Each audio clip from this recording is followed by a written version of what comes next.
Hello, everyone, and welcome to today's live session at the beginner room. Here with me, Sylvia Baroque.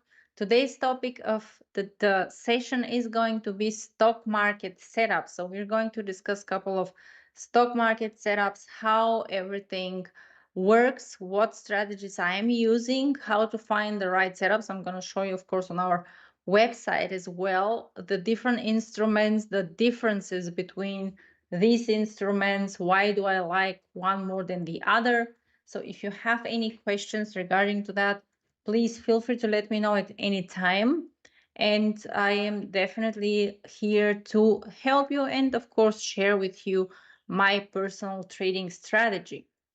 So first of all, as you guys know, we're trading here CFDs and stock CFDs.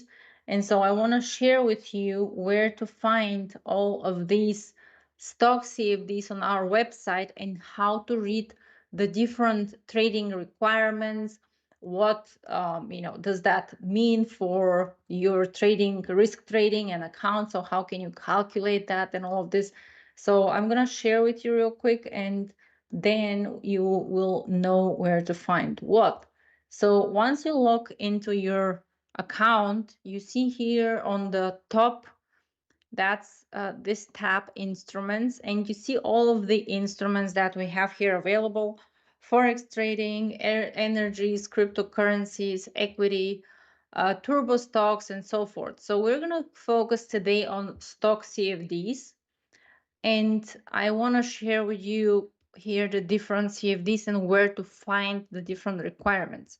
So as you can see here, we have different countries: US stocks, UK, France, Germany, Switzerland, Portugal, and so forth. And so depending on the country you are in, you can decide to trade the stocks from that country. I personally prefer to trade the US stocks because that's how I started trading. I've been always focused on the US stocks, and this is how I, kept following everything. Now, like I said, it doesn't matter you have to go this route, or it doesn't mean you have to go this route. You can, if you're, let's say, in Germany or somewhere in Europe, maybe you're following more the stocks in your country, and maybe it makes more sense to go with these stocks rather than with US stocks. So for me, the reason I want to share with you a little bit about my story, the reason why I started with the US stocks was because by the time I started trading, I was, first of all, located in Germany, and I had a full-time job, and I was not able to watch through the work and the trades. And the only way I was able to trade was after I was done with work in the late afternoon. And the only market that had opened back there in Europe, and still is the US market, because it opens in the late afternoon and it's closing around 10:30 in the evening. And so that's perfect because I have the whole afternoon on and before the close in the evening to make my trading decisions. And so my personal trading style is swing trading. So I hold these stocks for for a couple of days, weeks, sometimes even months. And so what does that mean to me is that I only need to show up at the open and at the close of the market. Everything in between, it's not going to affect much my trading strategy or performance. So I need to know how the chart looks like at the close and how the chart looks like at the open. That's important to me. Everything else, like I said, in between, is not really, it doesn't matter to me. So if you're like, let's say in Europe, you need to make sure that you're available at the open and at the close, because the stock market is not like currencies, guys. Currencies are open 24 hours per day, 5 days per week. That's different with stocks. Stocks are also open 5 days per week, but they're not open 24/7, 24 hours per day. They're open just at the morning of the country, whenever it starts, whenever the market opens in this country, like 9:30 until the close. And so you just have actually technically 8 trading hours. And which leads me to the next point, why I do prefer these stocks. They just make more sense to me because they don't have a lot of times these wild moves, big wild candlesticks. The charts look much cleaner, and the reason for that is because they're not open 24 hours per day. So that's something I wanted to mention here, guys. If you want to see what stocks are available, feel free to go to the instruments and, like I said, click on stock CFDs. Now, what you can see here are the different stocks and requirements, most importantly. So, for example, we have here, I'm going to click on the US stocks because, like I said, that's what I trade. And we're going to click on, let's say, Abercrombie and Fitch. That's a company here in the US for clothing. And so I'm going to click on read more. And this is how you find the requirements. So, example, margin requirements, 10%. Then you see here the minimum price fluctuation. You see the spread, 49, and you see the minimum and maximum trade size. And very important, guys, you see the swap value in margin currency, long and short. Now, I'm going to get here a little technical because you need to understand this in order for you guys to have the right risk. What does that mean? And I see here William in the chat. Welcome, William, to this session. Thank you so much for joining. Now, what does these swaps mean, guys? If you want to trade currencies, you need to know how to calculate your risk and the value per, in this case, per pip and so forth. So for that, you have to, I'm going to open here another tab and I want to show you how to use the trading calculator real quick. So, research and education, Forex calculators. Okay, and when you click on Forex calculators, if you want to go ahead and take a deeper look into this, I highly suggest to do that because that's important. If you want to know how everything works, how what it based on your currency, based on your leverage and so forth, you need to look through that, guys. That's important, okay? Because if you don't have a good risk calculation, it's very hard to sustain with big account over time.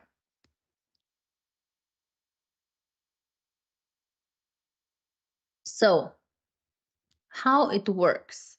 Here's an overview. I'm not going to go into this, but what I wanted to show you is the swaps, or tell you what does that mean.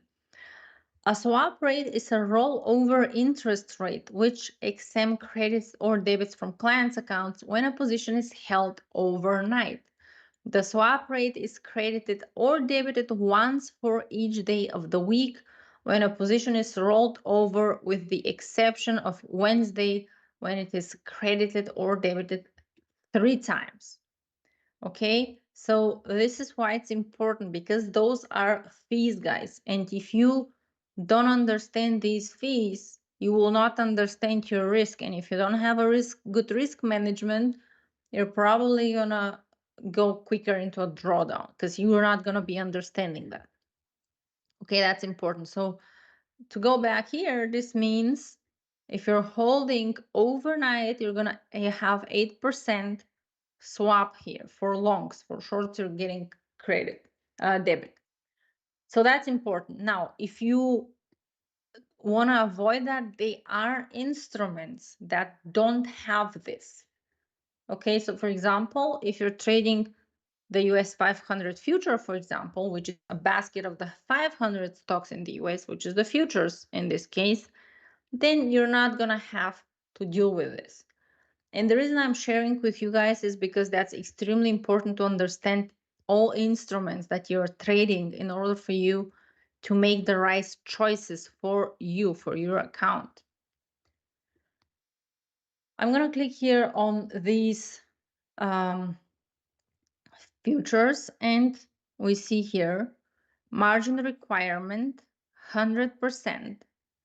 We have US 500, that's for the future. And you have here, what's actually important is that you don't have, in this case, any swaps. Compared to US cash, you have lower spread, almost half of it, but you have swaps. So now also it depends on your trading style, guys. If you're someone who is trading, day trading, for example, then you don't really care about swaps because, yeah, you might have swaps, but you're not holding overnight. So it will not bother you. But if you're someone who is swing trading, you don't care about the spreads because you're looking at the big picture. You're trying to take a big swing based on the daily chart, right? So you don't care about the spread, but you will do care about the swaps because the longer you hold, you're gonna get charged and you're accumulating fees. So that's the difference. Now, based on what I said, you can make a decision which one you want based on your account, but most importantly, based on also on your preference. So for example, I'm going to open up here our chart. For me, I really like stocks because they have a very nice and clean looking charts compared to the US indices or compared to currencies or anything like that. So I really prefer the stocks. Example, AMD. Look what a nice looking piece of the chart that is. So if you're looking for an uptrend, I mean, you're not gonna get better looking picture perfect like out of the book uptrend. So that's a very nice looking chart. And most of the charts, especially if you focus on a few that we're going to discuss today, they do look like that. They just look nice and clean. So that is the best part about trading stocks. The charts look nice and you can follow along in slower pace because you are trading on a daily basis. But like I said, you're not making decisions every single day. So you're looking at the chart. Like example, I'm here in Nvidia. I entered 4 days ago on the short side and I'm still holding it. And because this is all inside bars, there's nothing to do here for me. I'm just waiting. So it might take a couple of weeks until I take profits. And same strategy I use, by the way, for currencies. Recently I long euro USD, took profits after 2 weeks. So I do have the tendency to hold at least 1 week to two. Now, sometimes, depending on the market cycle, you might have to take profits much, much quicker. It can happen. If you have a wild cycle, distribution cycle, or downtrending cycle, things are going to work differently. So you will have to react faster. But right now, so far, everything is moving in a good pace that I can hold for a couple of weeks. Okay, so now that we discussed this, I would like to go through the chart setups and what we're looking at, how to recognize these cycles. And because I do have these two trades here on AMD and NVIDIA, we're going to take them as an example. And I also have Tesla, by the way. So we're going to be discussing the different setups and based on my current trades here on Tesla, NVIDIA, AMD. And if you guys, of course, have any other different instruments, or it doesn't bother me if we take an instrument, because like I said, the strategy apply to all instruments. I trade them all the same. So if you have something you want to discuss before that, or if it is a stock that you want to discuss, take a look at the chart, just feel free to let me know and we can start with your preferred stock. Okay.